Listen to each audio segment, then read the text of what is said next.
शं वरुणः शन्नो भवत्पर्यमा शन्न इन्द्रो बृहस्पतिः शन्नो विष्णुरुक्रमः ॐ शान्ति शान्ति शान्तिः।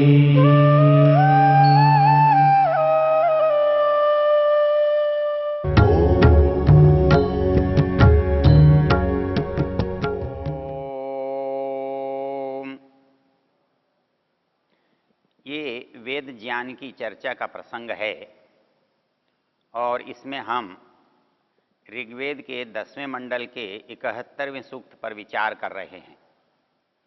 इस सूक्त का ऋषि बृहस्पति है और इन मंत्रों का देवता ज्ञान है।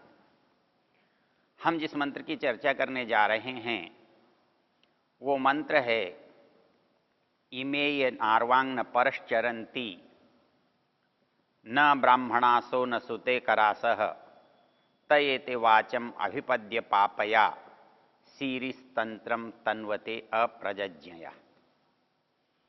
इसमें मूल बात समझने की क्या, जब वेद कोई बात कहता है तो वो ऐसी नहीं होती कि कभी हो कभी न हो, किसी के लिए घटे किसी के लिए न घटे, क्योंकि वेद एक नित्य पुरुष का ज्ञान है और उसका ज्ञान भी नित्य ही होना है। तो उसमें जो वर्णित घटना है उसको भी नित्य होना चाहिए, अर्थात वो जो समस्या है वो नित्य होगी और उसका समाधान नित्य होगा। अब यहाँ ज्ञान के प्रसंग में जो बात वेद कहने जा रहा है वो बात कैसे नित्य है या कैसे उसका समाधान नित्य है। शब्दावली है इमे नार्वांग न परश्चरन्ति।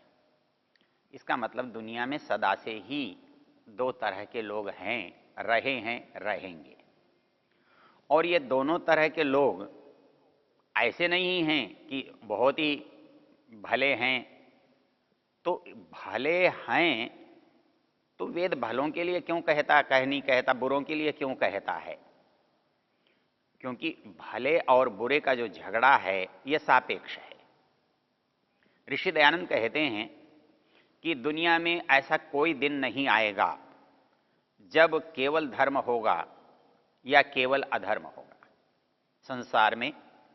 संसार जब तक है और संसार के रूप में है तो धर्म अधर्म दोनों होंगे। वो कहते हैं कि जितना धर्म बढ़ता जाएगा उतना संसार में सुख बढ़ता जाएगा और जितना संसार में अधर्म बढ़ता जाएगा उतना दुख बढ़ता जाएगा। ये वो प्रेरक कारण है जो मनुष्य को धर्म और अधर्म के बारे में जनाता और समझाता है। इसको यदि दूसरे शब्दों में देखें तो वेद का एक मंत्र है दृष्ट्वा रूपे व्याकरोत सत्यानृते प्रजापति अश्रद्धाम अनृते अदधात श्रद्धाम सत्ते प्रजापति। यदि ईश्वर की कोई बात हो और वो सामान्य व्यक्ति के काम की न हो, उसकी समझ की न हो, उससे जुड़ी हुई नहीं हो, तो वो क्या तो परमेश्वर की बात है और क्या उसका उपयोग है। वो कहता है कि यह संसार बना ही धर्म अधर्म सत्य असत्य अच्छा बुरा नैतिक अनैतिक उन सब के साथ है। संसार की सत्ता के दोनों ही आधार हैं। यदि ये नहीं हो तो जन्म का ही झगड़ा खत्म हो जाएगा। तो इसलिए धर्म का कोई मूल्य नहीं है जब तक अधर्म की सत्ता न हो, और अधर्म का कोई अर्थ नहीं है, कोई उसके नीचा होने का कारण नहीं है जब तक धर्म न हो। वेद कहता है कि इस संसार को परमेश्वर ने दो भागों में बांटा है। एक कहता है सत्यानृते प्रजापति। प्रजापति ने सत्य और अनृत के रूप में इस संसार को आपके सामने रखा है। अब दो रखे हैं, एक मनुष्य के सामने दो चीजें हों तो फिर क्या होगा? उसमें वो चुनाव करेगा। वो ये सोचेगा कि ये लूं या ये लूं, क्योंकि दोनों साथ तो चल नहीं सकते। ये लेगा तो वो छूटेगा, वो लेगा तो ये छूटेगा। तो मनुष्य क्या ले? तो किसी एक ओर चला जाएगा, सत्य की ओर चला जाए चाहे अनृत की ओर चला जाए। तो कहता है चला तो जाएगा, लेकिन इसका परिणाम क्या होगा, इसकी पहचान कैसे होगी? तो कहता है अश्रद्धाम अनृते अदधात श्रद्धाम सत्य प्रजापति। वो कहता है कोई शास्त्र वास्त्र पढ़ने की जरूरत नहीं है, कोई बहुत बड़ी दार्शनिक तार्किक जानने की बात नहीं है। अपना आत्मा जो है वो बता देता है कि ये काम करने का है या नहीं करने का है। ऋषि दयानंद ने अकेले सत्यार्थ प्रकाश में 3 स्थानों पर एक बात कही है और बड़े आग्रह से कही है। जब उनसे पूछा कि परमेश्वर रोकता क्यों नहीं बुरे कामों को करते हुए, वो कहते हैं रोकता है। वो कोई तुम्हारी तरह आकृति वाला साकार तो है नहीं जो आकर तुम्हारा हाथ पकड़े। जैसे तुम्हारे अंदर अच्छे की प्रेरणा मिलती है, बुरे की विचार उठते हैं, तो रुकने का स्थान बाहर नहीं है। हम सोचते हैं रुकने का स्थान बाहर है। क्यों? मैं जब किसी काम को कर लेता हूं तो मेरे माता पिता कहते हैं नहीं तुझे ये नहीं करना, मेरे गुरुजन कहते हैं ये करना अच्छा नहीं है, लेकिन कब? जब मैं पूछता हूं, जब मैं करता हूं, जब मैं करने जाता हूं, जब मैं कर चुकता हूं। लेकिन ईश्वर यदि बाहर आकर पकड़े तो फिर माता पिता ही बहुत हैं, कि उसकी क्या जरूरत है, उसकी क्या विशेषता है? बोले उसकी विशेषता तो ये है कि वो तब पकड़ता है जब दुनिया में कोई पकड़ नहीं सकता, बल्कि दुनिया में कोई जानता भी नहीं है, जान सकता भी नहीं है। तो कैसे करता है? वो कहता है कि उसकी आत्मा में बोलता है कि ये गलत है, क्योंकि यात्रा वहीं से शुरू हो रही है, अच्छे की भी और बुरे की भी। यात्रा के बाद के चरण में कोई परामर्श देना और यात्रा के प्रारंभिक चरण में परामर्श देना, कौन सी चीज ठीक है? तो कोई भी एक जानता है कि यात्रा के प्रारंभिक चरण में जो परामर्श है वो ज्यादा उपयोगी हैं, जो यात्रा के बाद या यात्रा के बीच में कोई परामर्श दिया जाए। तो परमेश्वर कहां परामर्श देता है? तो कहता है अश्रद्धाम अनृते अदधात। जिस क्षण आपके मन में कुछ भी बुरा करने का आएगा, उसी क्षण अदधात, उसके अंदर ही रखी हुई चीज है। जैसे ही आप कोई चीज उठाएंगे उसके साथ ही वो चीज आ जाएगी, जैसे कोई चीज देखेंगे उसके साथ ही वो चीज दिखाई देगी, वैसे ही जैसे करेंगे वैसा ही उसके साथ अनुभव होगा। और सबसे बड़ा अनुभव क्या है? अच्छाई की सबसे बड़ी कसौटी क्या है और बुराई की सबसे बड़ी कसौटी क्या है? तो स्वामी जी महाराज कहते हैं कि भय, शंका और ये जो परिस्थिति हमारे मन में आती है, लज्जा, इन तीनों को देखने के बाद जो काम है वो बुरा है, ये मान लिया जाना चाहिए। इसके लिए कहीं बहुत दूर किसी बड़े उपदेशक की, बड़े प्रवचनकर्ता की, बड़े शास्त्र की, किसी भाषा के ज्ञान की आवश्यकता नहीं है। और जब कोई काम अच्छा करता है तो कहते हैं आनंद, उत्साह और निर्भयता। ऋषि दयानंद एक ही पुस्तक में 3 बार इस बात को कहते हैं, और वो ये कहते हैं निश्चित रूप से ये प्रेरणा हमारी नहीं है, ये जीवात्मा की नहीं है। आग्रह करके उनका कहना है ये परमात्मा की है। और सब जो संत हैं, विद्वान हैं, व्यवस्थापक हैं, धर्माचार्य हैं, उनसे यदि ऋषि दयानंद की किसी बात में कोई आपको अंतर दिखाई देगा तो ऋषि और लोग है ऐसा मानकर काम करते हैं और ऋषि दयानंद है ऐसा देखकर काम करते हैं। जो उनका वर्णन होता है, जो वो बात को कहते हैं, जो उनका अनुभव कहता है, वो जैसे कोई यात्रा में लौटकर आकर देखकर बोलता है। एक यात्रा का वर्णन वो होता है और एक यात्रा का वर्णन पढ़कर सुनकर बोलता है, एक वो होता है। तो वैसे ही ईश्वरीय संदर्भों में जब हम ऋषि दयानंद की बात को देखते हैं तो उनका वर्णन अनुभवजन्य होता है, जबकि दूसरों का शास्त्रजन्य होता है। तो ये जो सबसे बड़ा अंतर है उसको सिद्ध करने के लिए ये जो 3 शब्द हैं ये हमारे लिए पर्याप्त है। अब इसी बात को वेद कैसे कहता है? इसी बात को वेद कह रहा है कि इमे न अर्वांग न परश्चरंती न ब्राह्मणासो न सुते करास। कहता है कि ये बात कैसे है कि ये तो दुनिया में सदा होता है, होता ही रहेगा। क्या? कुछ उधर जाने वाले होंगे, कुछ इधर जाने वाले होंगे, न इधर जाने वाले होंगे न उधर जाने वाले होंगे। तो इसका मतलब ये है कि कुछ इस संसार को भली प्रकार से जीने वाले हैं, कुछ इस संसार को छोड़कर अधिक भला बनने के लिए इच्छा करते हैं, और कुछ इस संसार को गलत तरीके से भी जीना पसंद करते हैं, क्योंकि वो उनसे कुछ कम अच्छे हैं जो सबसे ऊपर हैं। इसके लिए थोड़ा सा ध्यान मैं आपका उस बात के लिए दिलाना चाहूँगा। जब मुंडक उपनिषदकार जब निंदा करता है यज्ञ की, तो हमारे लोग समझते हैं कि सचमुच में बड़ा निंदा करता है, यह उसका विषय नहीं है, हम उसकी चर्चा लंबी यहाँ नहीं करेंगे। लेकिन एक बात की ओर ध्यान दिलाना चाहते हैं। वो ये कहता है इष्टापूर्तम मन्यमाना वरिष्ठम नान्य श्रेयो वेदयंते प्रमूढ़ा। कहता है मूढ़ हैं जो इष्ट और आपूर्त को ही अच्छा मानते हैं, अर्थात दुनिया के सुखों को, दुनिया के लाभ को, इसको ही जो सब कुछ अच्छा मानते हैं। क्योंकि दुनिया में भी जीने के दो तरीके हैं, एक दुनिया में अच्छे बनकर, अच्छे कहाकर, अच्छे ढंग से जीना है, और एक दुनिया में हैं इसलिए जीना है। और दुनिया में हैं इसलिए जीना है तो आप चोरी करके भी जी सकते हैं, डकैती डाल के जी सकते हैं, बलात्कार करके जी सकते हैं, किसी से छीन के जी सकते हैं, जेब काट कर जी सकते हैं, आप बिना किए कमा कर जी सकते हैं।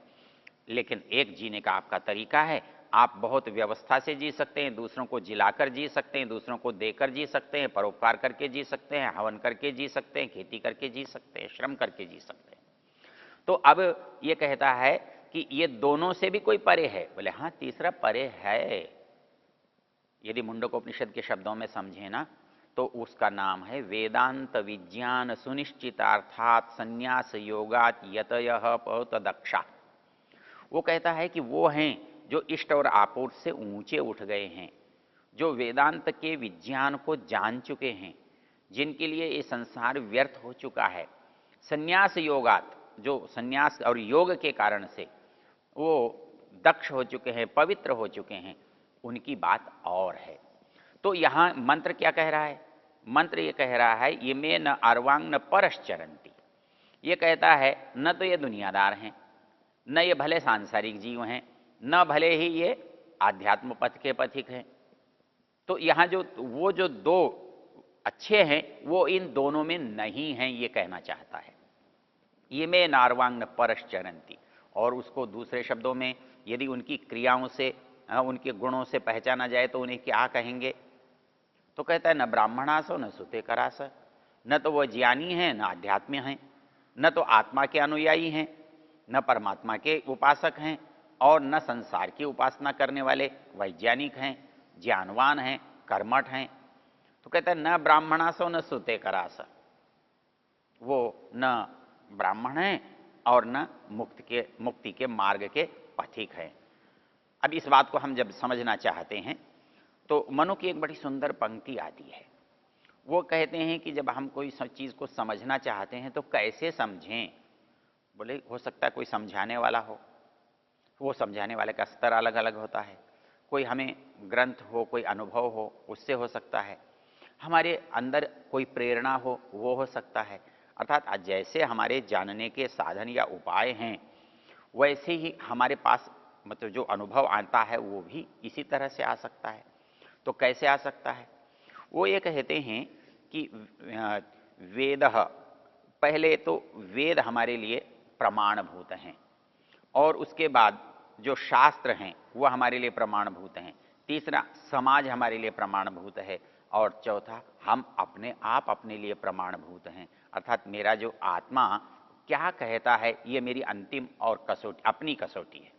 वेदः स्मृति सदाचारः स्वस्य च प्रियमात्मना। अर्थात जब हम, धर्म का अर्थ कुछ नहीं है, धर्म का अर्थ केवल इतना सा है ये करने लायक है या ये करने लायक नहीं है। जो किया गया वो करने योग्य था या करने योग्य नहीं था। तो जब इस बात की कसौटी होनी चाहिए, कैसे जो काम मैंने किया है वो करने योग्य है या करने योग्य नहीं है। यदि वेद कहता है ये करने योग्य है तो ठीक है, स्मृति कहती है ये करने योग्य है तो ठीक है, समाज के सभ्यजन कहते हैं कि ये करने योग्य है तो ठीक है, और कोई भी न कहता हो, लेकिन मेरा मन कहता है, मेरा आत्मा कहता है कि ये बात ठीक है, तो अंतिम कसौटी के रूप में मेरे पास एक ही चीज़ बचती है कि वो मैं आत्मा के अनुसार मैं उस काम को करने के लिए तत्पर होता हूँ। अर्थात एक सबसे महत्वपूर्ण बात क्या? महत्वपूर्ण बात यह है कि मेरा आत्मा अपने आप में कभी भी मुझे गलत परामर्श नहीं देता, और विशेष रूप से तब नहीं देता क्योंकि मैं सोचता हूं कि मैं गलत करता हूं तो किसी ने मुझे रोका नहीं है। संत कहते हैं, शास्त्र कहते हैं, ऋषि लोग कहते हैं, रोका तो था पर तू रुका नहीं है। उन्होंने कहा तो था पर तूने उसे माना नहीं है। वो कैसे नहीं माना है? तब वो ये कहता है कि जब अज्ञान का जो आवरण होता है धीरे धीरे जब बढ़ता जाता है, तब वो ऊंची आवाज में नीची आवाज दब जाती है। जब कोई भारी शोर होता है तो वहाँ कोई छोटी सी कान में भी कही गई बात सुनाई नहीं देती है। तो ये कहता है कि ऐसा नहीं है, परमेश्वर कहता नहीं है, कहता है, प्रतिक्षण कहता है। क्यों? वो तो सखाया है, वो मित्र है, सदा साथ रहने वाला है और सलाह देना ही उसका काम है और वो सलाह देता ही रहता है। लेकिन उस सलाह को जब हम स्वीकार नहीं करते, तब हम जो बात करते हैं उसका परिणाम हमको भोगना पड़ता है या उसका दंड हमें पाना पड़ता है। तो इसका मतलब हुआ दुनिया में दो तरह के लोग हुए, ब्राह्मणासह न सुते करास, न वो ब्राह्मण है न वो अध्यात्म का पथ का पथिक है। इसमें फिर रोचक बात क्या है? रोचक बात है, वो कहता है वो एक तीसरी ही तरह का है। और वो तीसरी तरह का क्यों है? त एते वाचम अभिपद्य पापया, पापया वाचम अभिपद्य, उसको प्राप्त करके। अर्थात कोई भी मनुष्य जो कर रहा है वो अपनी बुद्धि के अनुसार, अपने ज्ञान के अनुसार, अपने विवेक के अनुसार ये समझ कर रहा है कि ये काम अच्छा है और मुझे करना चाहिए। और इसीलिए एक मान्यता सी बन गई है कि मेरा दिल कहता है, मेरा मकान बुद्धि कहती है, मेरा मस्तिष्क ये कहता है यही ठीक है, इसलिए मैं ऐसा करता हूँ। लेकिन मैं ये भूल जाता हूँ कि ये बात मुझे ठीक लगती है कि ये अच्छा लग रहा है, लेकिन ये बड़ी सापेक्ष है। ये सापेक्ष कैसे है? क्योंकि आज मेरा जो ज्ञान है, जो मेरी जानकारी है, जो मेरा विवेक है, वो मेरे आज की परिस्थितियों पर निर्भर करता है।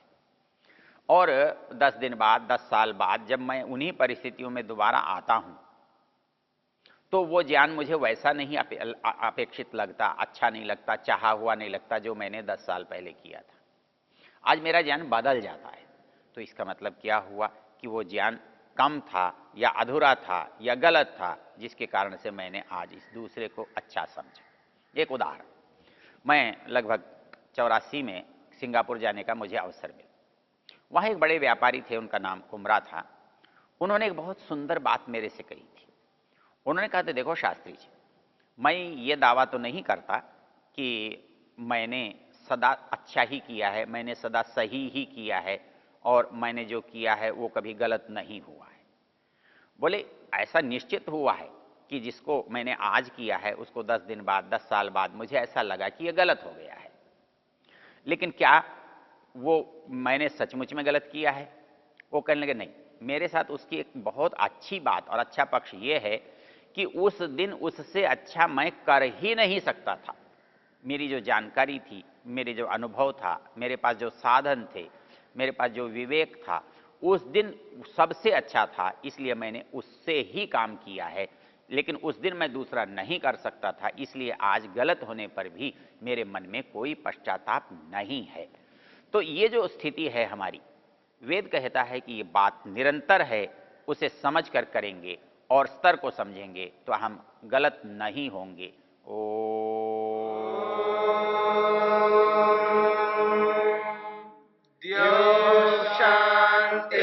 शांतिरंतरिक्षं शांतिर्पृथिवी शांतिरापः शांतिरोषधयः